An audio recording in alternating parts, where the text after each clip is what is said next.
Delighted to have you on the show. It is absolutely my pleasure. I've been looking forward to it. So before we get into your book and unpack that, I'm really curious, what seeded your passion for goal setting? Um, Boy, in fact, I mentioned it in the book. There's a great goal-setting story that it turns out it's urban legend. But I didn't know that for about the first 20, 25 years that I've been telling the story and using it in goal setting. And it greatly affected my life in a good way. So I think it's a great story.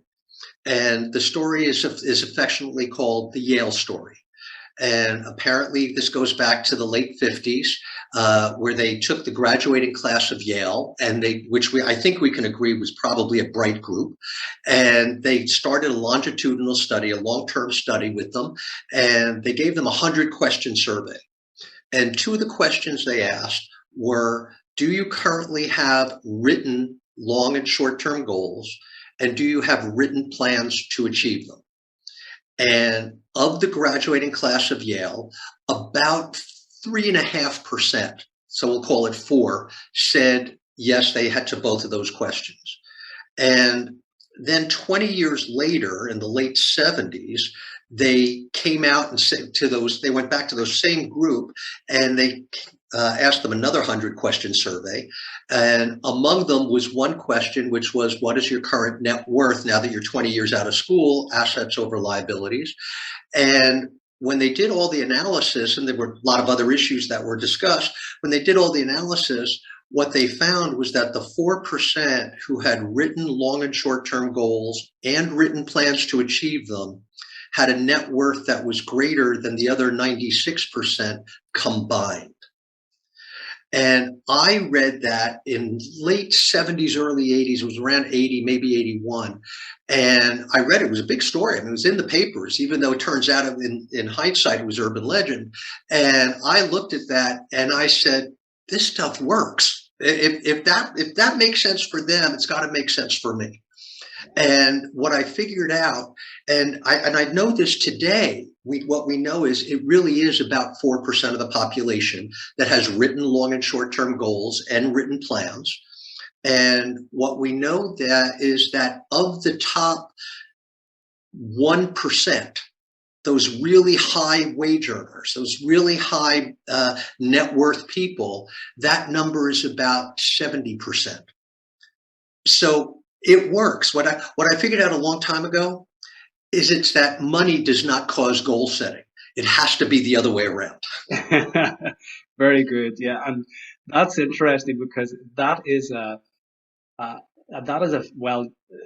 fact as I used to understand it, or a stat that I would cite to CEOs quite a lot, that 96% of the world's wealth is held by 4% of the population. I wasn't aware of the origins, so thank you for sharing that with me. So absolutely. So getting into your book, which I have to say I had the pleasure of reading during my holiday, and it's incredibly practical, the Goal-Setting Bootcamp. But I was really curious, why do you think the world needed another goal-setting book? What insights or experience do you bring to this that really compelled you to write the book? Well, it's a good question. And because there are other books out there. And I think that, well, first off, I've been teaching it for now 30 years. And I've been teaching it and developing a goal-setting workshop that's as a full day program that I do with my clients. But that full day program really isn't doing it. It's the how to do it. And we do that in a day. And what I realized is very few people really have the how to do it and really have the nuts and bolts of how to do it. And a number of people have been coming up to me over the years saying, you really should write a book. Your way of doing it really is better. And so I decided to write a book, and the book would be incredibly practical. And that's why we call it the boot camp. It's the Goal-Setting Bootcamp. It's written as a 3-day or a 4-day if you're a sales guy, because my background still is, I'm a sales and client development trainer. That's still how I make the bulk of my money. I'm not making a living on book sales yet, and much as I might like to, that's still not the case. But I wanted it to be really practical how to do it. So we set it up as a 3-day how to spend time, preferably with your spouse or significant other. And if you don't have one of those, a really good friend, because it really is good to do goal setting together as a joint exercise and not as a solo. And it really does make sense to do that, because then you can start to hold each other accountable for your goals and your goal setting and the plans to achieve them. So it's not just jot down a few things on a piece of paper and expect magic to happen, because that's not really the way it works. And there is a lot of nuts and bolts, and it is worth putting in the time. What I always say is most people spend more time planning a 2-week vacation than they do planning the rest of their lives. And if you would just take the couple of days to do it, magic starts to happen. Yeah, again, I can relate to that. I often, through the coaching that I do with CEOs, find that they'll spend more time on picking their new car than they will on actually sitting down and taking the time to chart their future. And something that you referred to there is doing this together with your most significant other. I found that, and I've done that recently, that's really profound, because often we're creating these goals, and if you don't have the conversation with your most significant other, you never know if that's actually aligned with the person who's likely to support you. You find out so much. You really find out so much. First of all, amongst other things, you find out what's really important to them. Maybe more importantly, I'm not so sure, we can argue this one, they find out what's really important to you. And best of all is you get their buy-in, and you get their buy-in, and it's great. And you can start working together, and you've got help to get to your goals. It's not a one-person thing.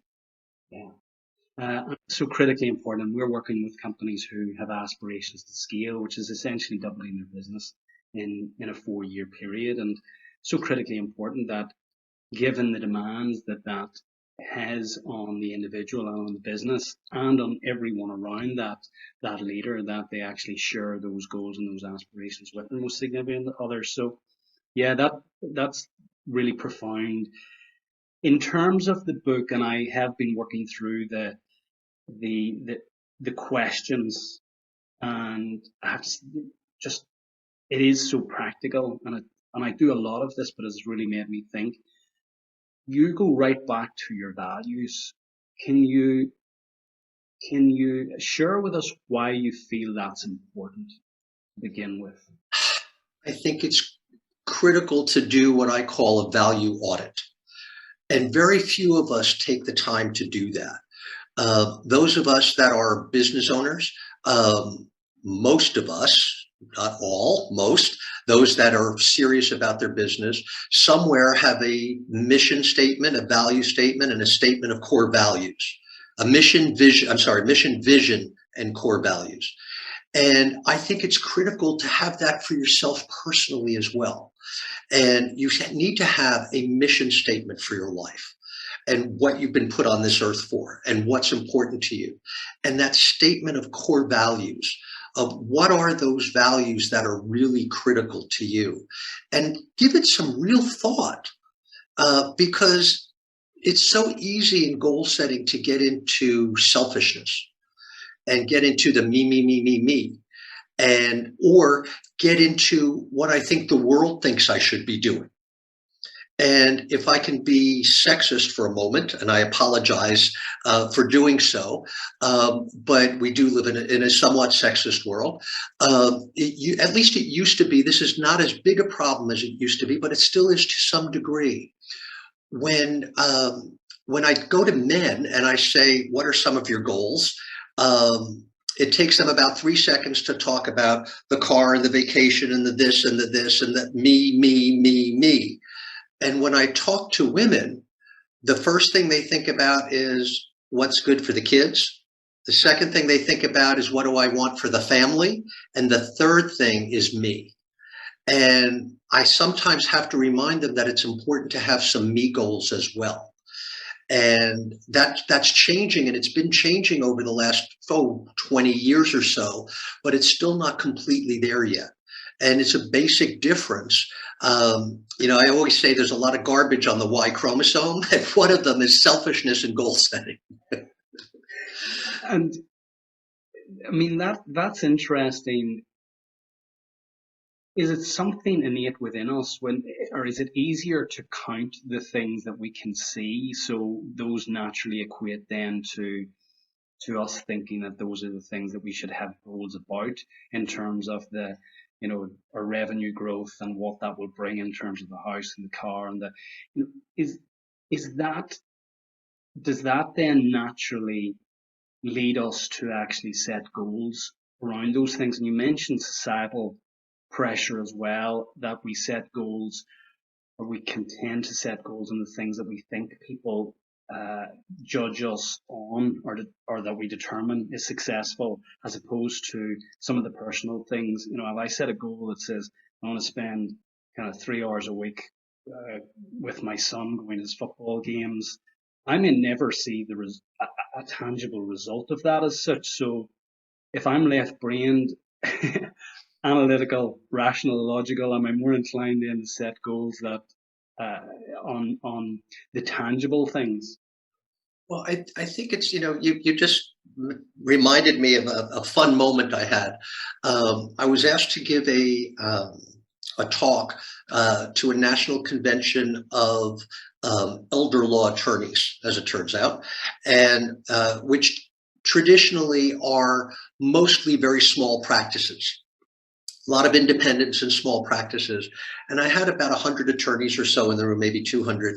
And I started by saying, the background to this was I was asked to give a talk on work-life balance. And we can argue a long time whether that's my expertise or not, but that's what I was asked to talk about. And I said, okay, let's start with jot down what are the 1 or 2 things in life that are most important to you. And I then said, okay, how many of you wrote the word family for the word family or its equivalent as number 1? And 95% of the hands went up. And I said, okay, now same show of hands, how many of you would self-describe as workaholics, meaning you work more than 50 hours a week? And 95% of the hands went up. And I said, so let's start by me telling you that you're all full of crap. Although I didn't say crap. And because as attorneys, particularly in small practices, you could choose to work fewer hours and make a little less money and spend more time with your family if that really was what you wanted to do. So you've got to examine and look at what is it that's really most important to you. First of all, is what's important to you spending time with them or providing for them? Is that what's important to you? And here's another question. Are you so sure that those people want to spend more time with you? Hence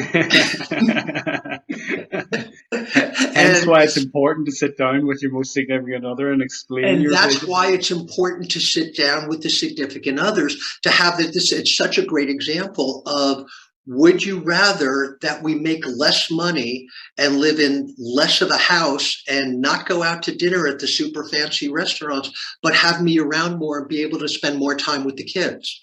And is that what's more important? Because there's got to be a sacrifice somewhere. Because in fact, that leads to an interesting discussion, is there are some major mistakes that people make when they set goals. And one of them is they don't realize that there's got to be give and take. You've got to give something up when you want to get something. And my favorite example of that is the person who sits down and do goal setting with all good intent and says, I'm going to go to the gym and work out for an hour 5 days a week. And I think that's a great goal. And I think I wish I could get my sorry butt into the gym 5 days a week. I'm happy when I get it, when I'm there 3 days a week. I think I'm doing pretty well. But one of the things they don't think about is, first of all, going to the gym and working out for an hour isn't an hour, it's 2 hours. right? You got to drive to the gym. You got to change when you get done. You got to shower. You got to get changed. You got to drive home. So it's really 2 hours. Here's the question they never consider: what 2 hours of their life are they going to give up? Are they going to work an hour or two less? Are they going to spend an hour, give up their 2 favorite TV shows? Are they going to spend less time reading to their kids at night? What are you going to give up? Because if you don't think that through, you're going to fall back on the old habits. And that's one of the major mistakes that we make when we do goal setting, is we don't think about what are we going to give up. And to that point, then, what you're advocating is that we should set our personal goals first before we set our business goals. And I'm curious then to understand, is there a target number of goals? And I ask this in the backdrop of, I certainly subscribe to leading self first within a business, leading self first before you seek to lead others, before you seek to lead the organization. And when you think of the leading self and everything that we feel we should be doing in order to lead ourselves appropriately in terms of our mental development, our mental health, our physical health, our emotional health, our spiritual health, there's a lot of boxes to tick there, so how do we ensure that, we're setting the right goals and that we're not risking kind of goal overwhelm? So I think there's 2 issues. One is, and you kind of said it and moved on, the biggest mistake we make is we tend to start with our business goals, with our money goals. And we start as business people saying, next year, I want to make 15% more. I want to grow my company by 20%. I want to make 20% more dollars in take home pay. I want to get a raise. And we start with all our business goals and we think everything flows from that. And it's backwards thinking, because the problem is those are only numbers. I'll often have a business owner say, next year, my goal is to grow by 20%. And first thing I say is, what happens if you only grow by 15? And they end up saying, well, that'd be pretty good. We're happy with 15. So there's no commitment to that. If you start with your personal goals, what do you want your personal life to look like a year from now, 5 years from now, and in retirement? Those are the 3 links of goals we look at: short-term, long-term, and retirement goals. And not just financial goals, but of course financial goals, not just house goals, but of course house goals and stuff goals. We're allowed to want cars, we're allowed to want things, and all of that's important, but also educational goals, spiritual goals, health and fitness goals, hobby goals. I'm a wine collector, I have wine goals. I joke that my wife has shoe goals, and the good news is she's not overhearing me, or I'd get hit in the head with one. But all of that is true. And once you figure out what you want your life to look like a year from now, 5 years from now, and in retirement, then look at your business and say, okay, what do I need to do in my business to get that lifestyle? And to get that, for you and I were discussing earlier, doing volunteer work, and I'm a big believer in volunteerism, but that doesn't work if you don't have the time for it. So setting a goal to have time to do things that are important to you, some of your personal mission stuff, and having the time to do that, and how do you have your business give you that time? And figuring all that out, that's what makes it a slightly complicated procedure and why you've got to take the time to work on it. But then to answer your final question, which was, can we get into goal overload and have too many goals? And there's actually been some research on it over the years. And what they discovered is we've got this supercomputer that lives on top of our shoulders, and it can process an awful lot. We used to say back like 30, 40 years ago, we would say, work on 2 or 3 goals at a time. And that was great and that worked. But what we found out is now you can have 20, 30 goals and it's not a problem. Your subconscious, and goal setting works in your subconscious, not your conscious mind, not your unconscious mind, but that middle ground, the subconscious. And your subconscious can work on so much at one time. It's not a problem. Although you have to be open. I have to tell the story now that I just said it. I had about 4 or 5 years ago, I'm doing my goal setting class with my clients, and I've got about 30, 40 people in the room. And I can still picture this guy that was sitting over on the right side, second row. And he said, I was here that last year and this stuff doesn't work. And I said, okay, tell me about it. And he said, I set 27 goals and I only hit 25 of them. So you see, it doesn't work. And I said, okay, tell me. And everybody's starting to laugh the way you're chuckling now. And I said, but he was serious. And I said, tell me about the 2 you didn't make. And he said, one I came really close, but one I missed by a mile. So you see, it doesn't work. Now, I hope that everybody that's listening to this realizes that that's a success story, not a failure story. Yeah, of course. There's no question. I think anyone who comes to goal setting appreciates that. Well, certainly should appreciate that this is about really stretching ourselves to the point where we're achieving along the way and celebrating along the way, as opposed to success is represented by the attainment of the goal itself. The happiness and success is attained along the way would certainly be my view of that. But you've mentioned something there which I'd like to just open up on a little bit. The importance of our subconscious mind. Now, having done a little bit of work with Joe Dispenza's work, where he suggests that 95% of our programming is actually done by the time we're 35. So it's actually, our own programming, which is contained within our subconscious, is 95% there by the time we're 35. So we're only operating on 5% of our conscious mind. So given that, and I don't know if you would agree with that, but given that, what are the habits or rituals or practices that we should do alongside the goal setting to ensure that we're starting to reprogram what is already there? Great question. I love it. So I'll answer that a couple of different ways. One is I'm very much into affirmations. Right. And affirmations, it's kind of like, if you believe affirmations work, then they do.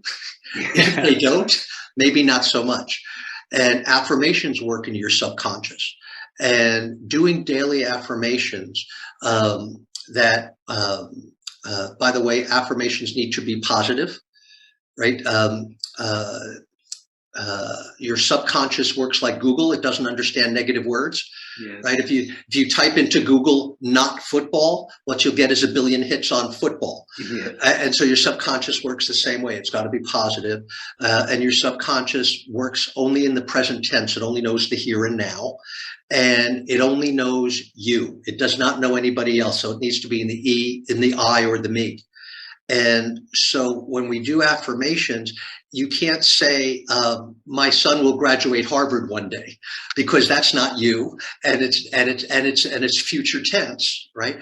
So you need to be in the and if you weigh 300 pounds and you want to weigh 150, you don't say, I will someday lose 150 pounds. What you say is, I currently weigh 150 pounds. Yes. And what you're doing is not setting yourself up for failure. What you're doing is you're getting your mind focused on accomplishing it and getting there. And what we know is that if you do that and you say your affirmations out loud a few times a day, multiple times, it works. And things start to happen. So doing affirmations absolutely happens. And that's one of those things that works in your subconscious. Now, another side is other things you can do to ensure that you achieve your goals is I believe in something that at Sandler we call burning your bridges. And burning your bridges in a good way, right? We were all taught never burn your bridges. This is in a good way. I think the explorer was Cortez, that when he got to Mexico, burned the ships so his people knew that they couldn't go back, that they had to only go forward. It's that same kind of concept. And in goal setting, what it comes down to is letting others know what your goals are, going public with your goals. It is one thing to tell yourself and to set a goal of getting a new car at the end of the year. It is quite another thing to tell your next door neighbor that by Christmas there'll be a new Mercedes in the driveway. And what that does is it puts additional pressure on you to not only make the money to do that, but then to actually spend the money on that. So, I mean, this all focuses on accountability, and I want to just dig into that a little bit more. Just to go back to something you said around the affirmation statements, and I heard something recently, and it really stuck with me. What follows I am follows you. So we often hear people saying, I am terrible at that. I am terrible at setting strategic plans. I'm terrible at setting strategic vision. I am terrible in meetings. And they're telling themselves, back to your point earlier, that your subconscious can't distinguish the difference between what's fact or fiction. So if you continue to tell yourself those things, then ultimately that just becomes part of your overall programming. And that's how I remember the importance of affirmations in terms of the I am statements. And I am is one of the most important. Absolutely, 100% so. And how many of us have negative programming from when we were kids, where we were told, you are lazy, you are sloppy, you are this, you are that, you are always late, you're never on time. And we start to internalize those messages, and what we end up with, I am lazy, I am sloppy. I shouldn't be saying these things out loud, it's terrible. But that's what happens, is you get the programming when you're young, you internalize it, and here's what happens, is you get told that. Then you look around for evidence to see whether it's true or not. And as soon as you see evidence that it's true, it reinforces the belief. And so the belief becomes factual. Yeah. And we have a classic case of that in Northern Ireland. Typically when someone asks us how we're doing, we'll tell them, I am not too bad, which is a double negative in itself. You're bad, but you're not too bad. And it's something that you will never hear. Certainly in all the time that I've been in the US, ask someone in the US how they are, and they'll tell you, I'm doing great. I am awesome. And that's something we really struggle with in this side of the world. And, I think, Brendan, it's in the US, the biggest problem, the biggest version of that's a problem, is they say, I'm okay. Right. I'm okay. And, arguably one of the best business books of this century now, right? We're 20 years in, was the book now I'm blanking on the title of the book. I'm blanking on the title of the book. And, but it started out talking about what's important. And most of us, Good to Great is the book. Ah, yes. Good to Great, Jim Collins. Yeah. And the first sentence of the book was, good is the enemy of great. And because most of us want to be good, and most of us aren't aspiring to greatness. But what I realized after I thought about it for a while is he missed the second sentence. The second sentence should have said, if good is the enemy of great, then okay is the enemy of good. And how many of us are satisfied with okayness? Yeah. And just being all right and doing okay and being average. And mediocrity should never be the goal. I don't want to ever tell anybody what their goal should be, but mediocrity should not be the goal. Yeah, I completely agree. And we always encourage, as part of our own cultural development, for people to either respond to that question on the basis that I am good or I am great. Now, if they said I am great, that's fine. We can go on about our day. If they say I am good, well, then it prompts another question, or maybe one question in terms of understanding why they're not great. It happens in business, right? I do sales and client development training. And if you've been in sales for more than about 10 minutes, you've had the joy of being on a roll, and you've had the pain of being in a slump. Well, when you've been in a slump for a while and you've gone 0 for the last 10 or 15, and you're going up to meet your newest prospect, what's going through your head? And what's going through your head is, how am I going to screw this one up? And what's going to go wrong this time? And how am I going to find a new way to mess it up? And your body language changes, your tonality changes, everything changes for the worse. And on the flip side of that is, when you've been on a roll and you've just closed 8 or 10 in a row, what's going through your head when you're meeting the new prospect is, this guy's a laydown. I'm going to close him in 1. This is going to be great. I'm so hot. This is a done deal before I walk in the door. And you walk a little taller. Your posture's a little better. Your tonality set. Everything about you is just oozing with success. And people want to do business with successful people. And that's, by the way, the old saying, fake it till you make it. If you can't really feel it, at least try to fake it. And there's a great book, I think it's called Magic Off Your Mind or Magic in Your Mind, to that point, and it cites the example of,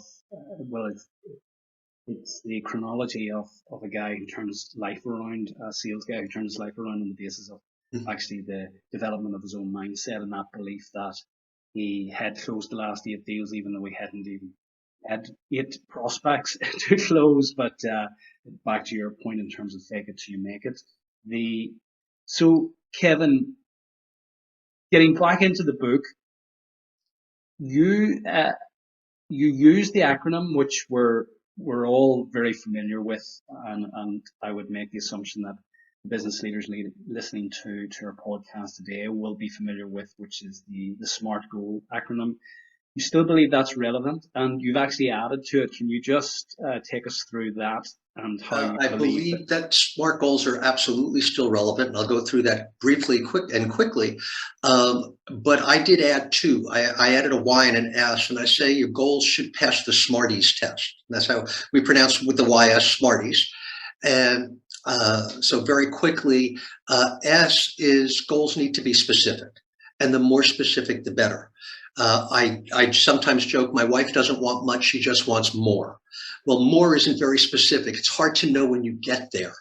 And so a goal to just make more isn't enough. You've got to be very specific in your goals. The M is maybe the most important, because it's got to be measurable. If you can't measure it, you got no way to know whether you're on track or off track. The A and the R are very related. They need to be achievable and realistic, right? I could have a goal to play in the NBA. The problem is, I've got a deficit in height and a deficit in talent and a surplus in age, and that's not likely to happen. And so that's the A and the R. The T may be the most important, because it's got to be timely. You've got to put a timeline on it, because a goal without a target date is just a wish or a dream. The concept of I'm going to be a millionaire someday. Someday is not specific. All right, I'm going to have $1 million in net worth by the time I'm 30. That's a great goal. I'm thrilled with that goal, but I'm going to be a millionaire someday is not enough. And in fact, even the one that sounds good but isn't is, I'm going to be a millionaire sometime in my 30s. Right? Sounds good. Sounds like there's a timeline on it, but it's really not quite there. But then I say we add a Y and an S. The Y is, they've got to be your goals. They've got to be your goals. Don't buy into the goals that society tells you should have. Don't buy into the goals that your friends and family think you should have. What's important to them is not necessarily important to you. And a very wise man once said, you're either a part of your own plan or you're a part of someone else's. And make sure you're a part of your own plan, because if you're not doing goal setting, it's not going to happen. As a brief aside to that, what I realized one day, I actually realized this as I was teaching a goal setting class, and I was saying, if you're either a part of your own plan or you're part of someone else's, think about who else around you can make part of your plan, whether with or without their consent. And for example, I have a number of people that I have worked with over the years, some of whom have worked for me over the years. And every year in December, when I'm doing my goal setting for my business, I will take some of these people out to lunch, and I'll say, listen, this year you have a job. Your job, and I'm giving you the assignment, is to bring me 3 new clients during the year this year, and I'm going to hold you accountable to it. And is that okay? And they look at me and go, yeah, I can do that. And then it happens. Now, the interesting thing is I am very willing to help them in any way that they ask me. The crazy thing is most of the time they don't ask. Yeah. And it becomes a one-way thing because they become part of my plan. And for them, they're not a part of their plan. They're a part of someone else's. So it's very interesting. I hope they have their own plan. They should know better if they've spent time with me. And some of them do ask and say, listen, will you do that for me? And I answer, of course I will. Of course I will. My pleasure to do it. So anyway, that's the why. And then the S is goals should be a stretch. I believe it's good to push yourself just a little. They have to still be realistic. That's the R. But goals should be a stretch. And I think that's important. If last year you made $300,000, setting a goal to make 200 this year doesn't sound like too much of a stretch. And it doesn't matter where you are in your career. If last year you made $30,000, I think that's great. Then give yourself a stretch and push to 40 next year. Yeah, there's a number of things in there. Again, those listening to the show certainly have aspirations to scale, both on a personal level and a business level, and sadly, only 2% of the 400 million SMEs globally achieve scale, which is 20%, defined by the OECD as 20% growth on an annual basis, 20% on average. So over a 3-year period. So they're all certainly stretching, given the backdrop of what other SMEs are doing.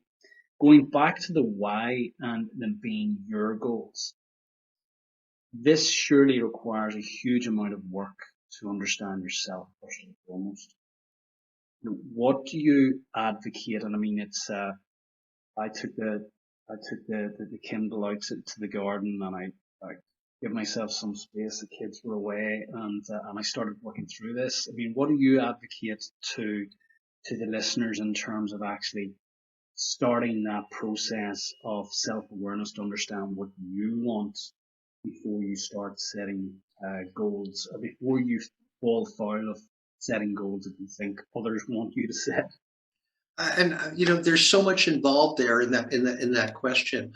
Part of it is doing that value audit that we talked earlier about, and figuring out what are those things that really are important to you, and what are those things that really make you happy. And there's now a whole science of happiness, and people study happiness. And what they've discovered is there is a minimum amount of money that's required to have happiness. People that are living in dire poverty are mostly not all that happy. Some of them can be, obviously, but above a certain level, and it's a relatively low level, that level where you don't have to worry about where your next meal is coming from. In the States, we talk about roughly $50,000. And roughly that much in family income, which doesn't sound very high, but still is a significant percentage of the population. Once you get above that number, people that make $1 million a year are not much happier than people make $60,000 a year. The money doesn't buy happiness. And sometimes I joke that people that say money doesn't buy happiness don't know where to shop. But the truth is, most of us can find happiness in our personal lives and in the things that don't cost money. Most of us can find happiness. I now have 2 grandchildren that are the pure joy in my life. And spending time with them is more important than anything else I can think of to do. And that's where the happiness comes from. And I don't have to spend money on them. I mean, heck, I buy them an ice cream cone, and I'm a hero. It doesn't have to be very much. So I think it's important to really do that value audit and see what's important to you. But that doesn't say that money's not important. It's very interesting. I have 2 past lives, And there was a time way back when in the 70s when I taught undergraduate psychology. And I realized very quickly that I had two choices in life. I could either teach or I could make a living. And while teaching, and they were mutually exclusive, and while teaching was my first love, I realized that I knew enough about myself that I wanted some of the nicer things in life. I wanted to be able to eat out at nicer restaurants. I wanted to have that wine collection that I have now. And I wanted to live in a nice house. And that I wasn't going to be able to do that. And so I decided to leave the teaching profession to go into business. And I ran a company somewhat successfully for a dozen years, but realized after a dozen years that while it was good to me financially, I wasn't getting the satisfaction out of the work. And I was unhappy with not unhappy. I never hated it. I just didn't love it. Yeah. And I woke up one day and said, if you don't do something about this, you're going to wake up tomorrow 60 years old doing the same thing. And so that was the day I decided to get out of that business. And I then had the good fortune of meeting a guy named Dave Sandler. And before that, I'd never heard the word sales and training put together in a sentence, and which was kind of interesting. And now I found a way to teach and make a living. And I love what I do. And I know I'm blessed that I love what I do. And I tell people all the time that if you find something you love to do, and then figure out a way to get people to pay you to do it, and then you're absolutely blessed, because that's as good as it gets. Now, the truth is, not everybody has that. And not everybody gets to love what they do for a living. And what I kind of tell them is, first of all, it doesn't really work very well if you hate what you do for a living. If you wake up miserable because you've got to go do what you have to do, it's time to rethink it.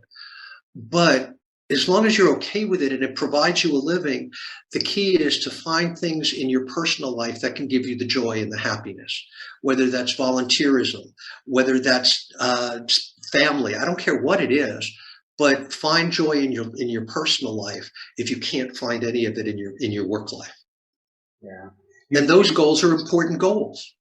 You've hit on really the first three principles of our ScaleX model. The first is psyche. So having an understanding of yourself and doing the work on your own mindset to understand what it is that you want, and to ensure that you're putting the right steps in place to have that resilience to grow in the first instance. And secondly, then the second principle is around purpose and vision. So you referred to mission earlier on. We would refer to mission as your purpose, your why. So finding your why, both from a personal perspective and a business perspective, they should be, certainly for the leaders that we're dealing with, they are aligned, or certainly should be aligned, and crafting your vision. So being really clear and articulate about where you want to go and why you want to go there. And, so much of that relates back to some of the earlier points that you made in terms of, if you don't have that vision, that clarity of where you want to go, that goal and why you want to go there, then you just become, in essence, somebody else's puppet. You just become reactionary to whatever the environment is throwing at you, as opposed to waking up every day and being proactive about where you want to go and why you want to go there, and being compelled to do that. And whenever you understand your why, then actually, it doesn't become work as such. It becomes you refer to as your life's mission, Kevin. So yeah, very interesting. Then, picking up on an earlier point you made, which was around accountability. In a business context, the accountability will come from your peers, and certainly at a leadership level from your board or the senior leadership team, the management. What about on a personal level? Do you encourage CEOs or business leaders to have a coach or a mentor or someone there that is going to hold them accountable for those personal goals that maybe they haven't shared to their business colleagues? Without question. First of all, selfishly, because amongst other things, I do some business coaching, so I can be selfish and say that, but at least I acknowledge it. But first of all, every great athlete has coaches. Most of them have more than one. right? Tiger Woods will have one coach for his driving and his long game, and another coach for his short game, and another coach just to work with his psyche and psychologically, because golf is such a head game. And same thing with could be a baseball player. They've got hitting coaches and they've got fielding coaches. And there's no question. And they've got psychological coaches as well. So they all need coaches. So do we. And so I'm big on coaching and huge on accountability. I think one of the problems we have societally is that there's not a lot of accountability out there. In my business, I have an accountability partner. I encourage people to have an accountability partner.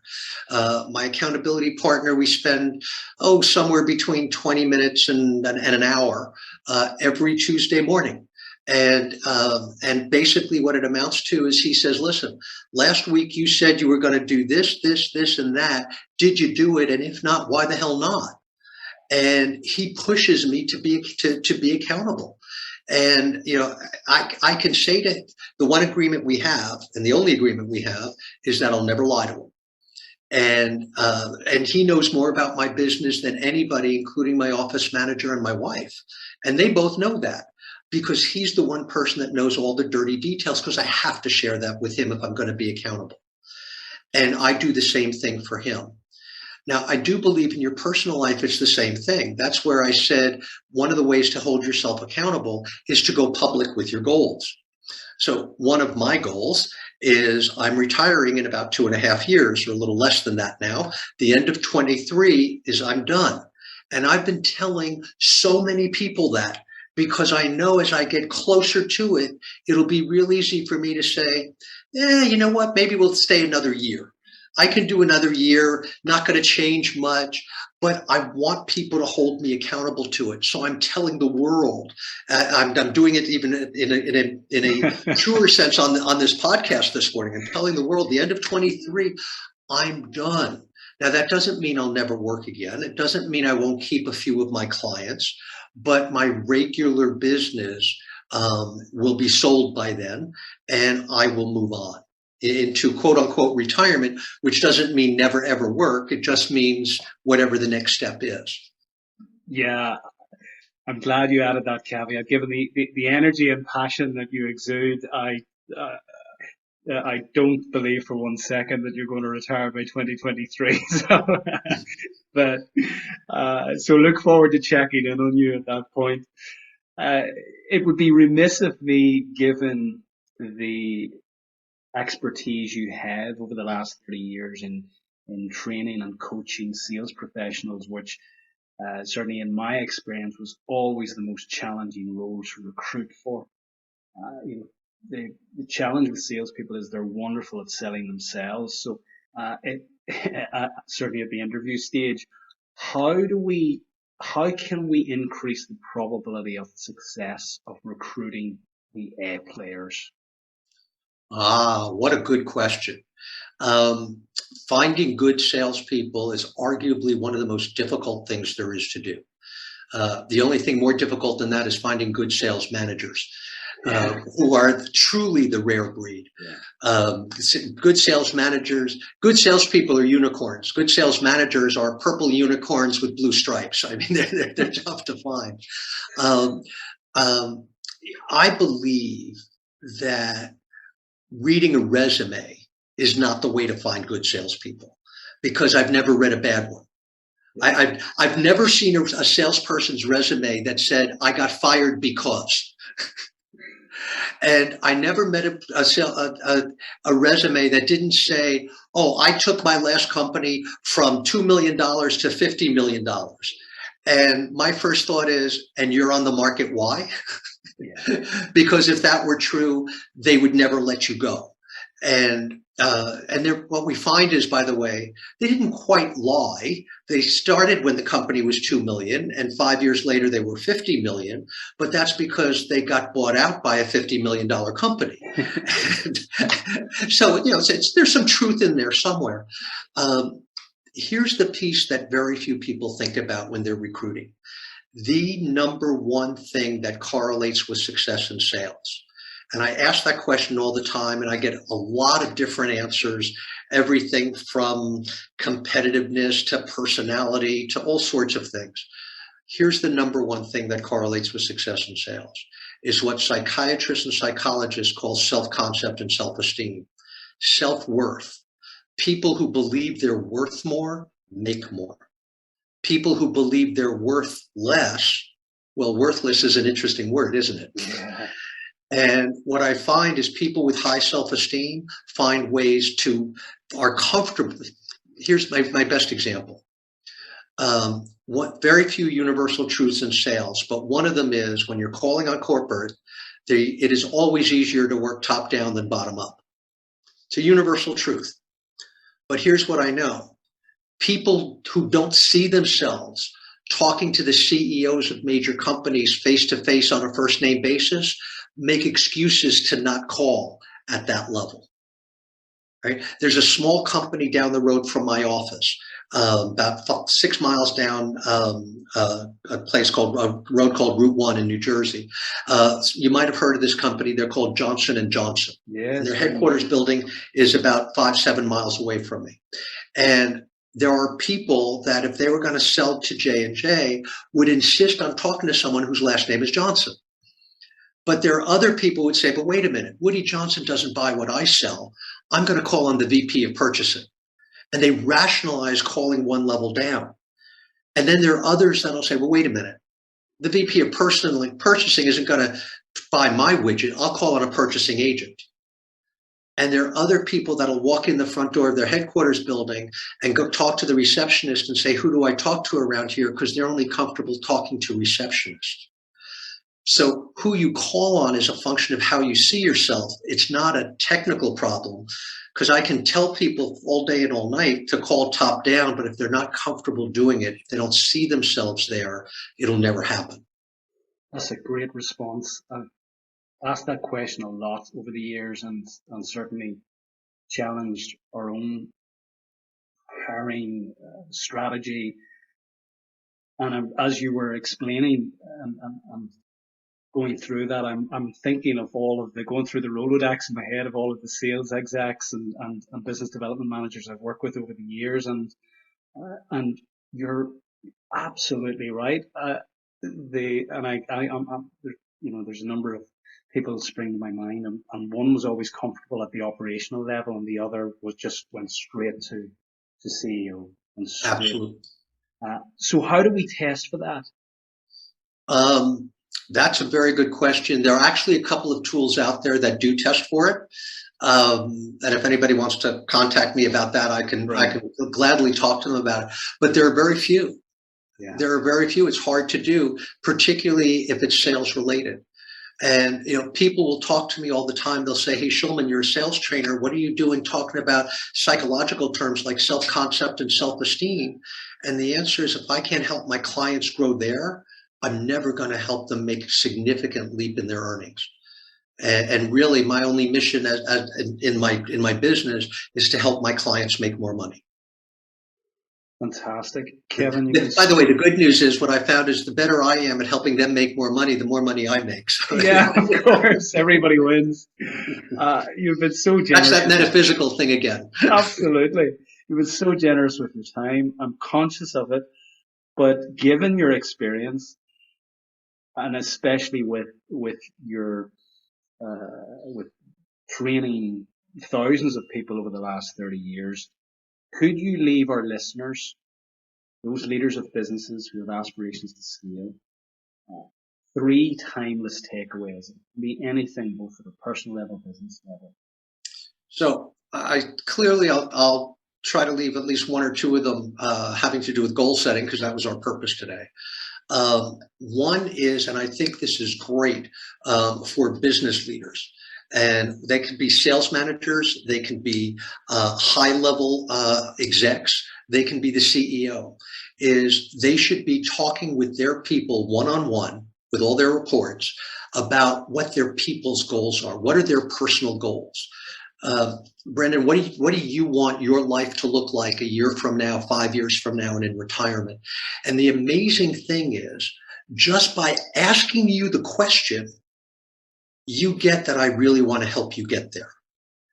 And what really is amazing from that is that once you realize that I want to help you get to your goals, now you're going to be much more apt to be willing to help me get to my corporate goals.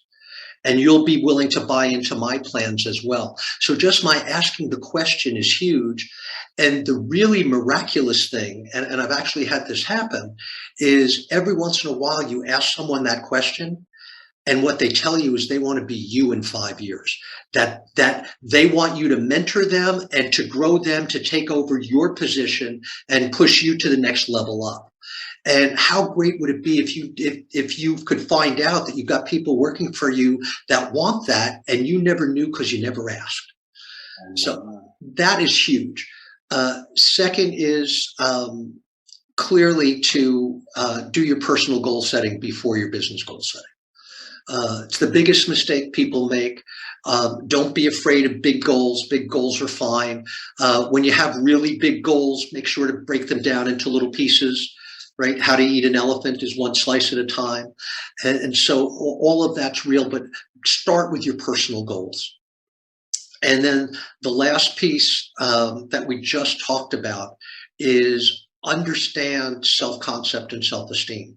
And work, if you're hiring and recruiting, look to hire people with high self-esteem and high self-worth. And if it's you, work on it. There are exercises you can do. There are ways to work on that are just tremendous.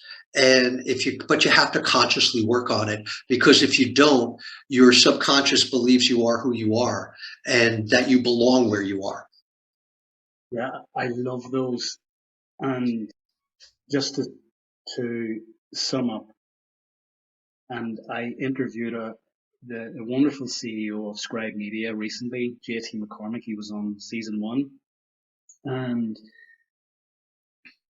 Scribe won the award for best company culture in North America, small company size.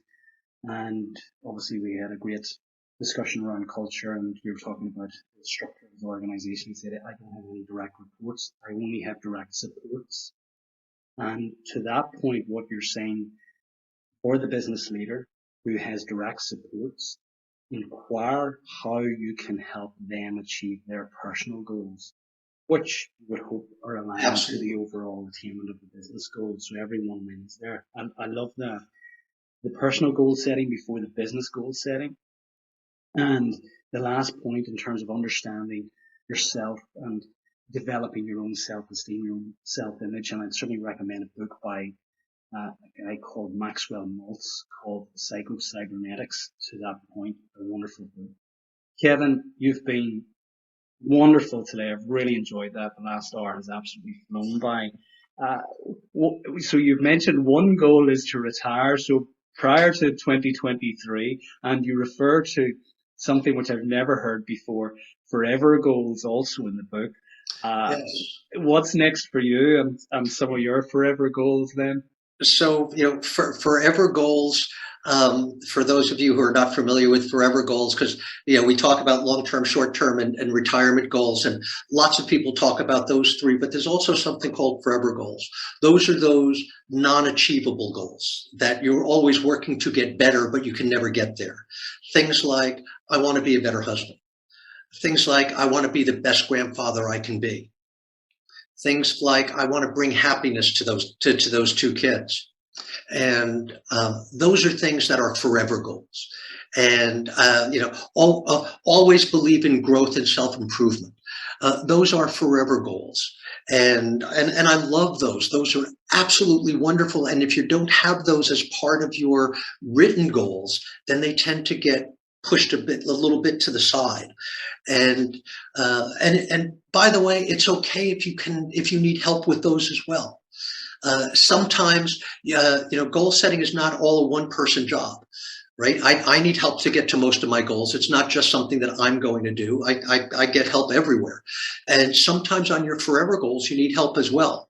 And again, all you got to do is ask people for help. Most people will be happy to help.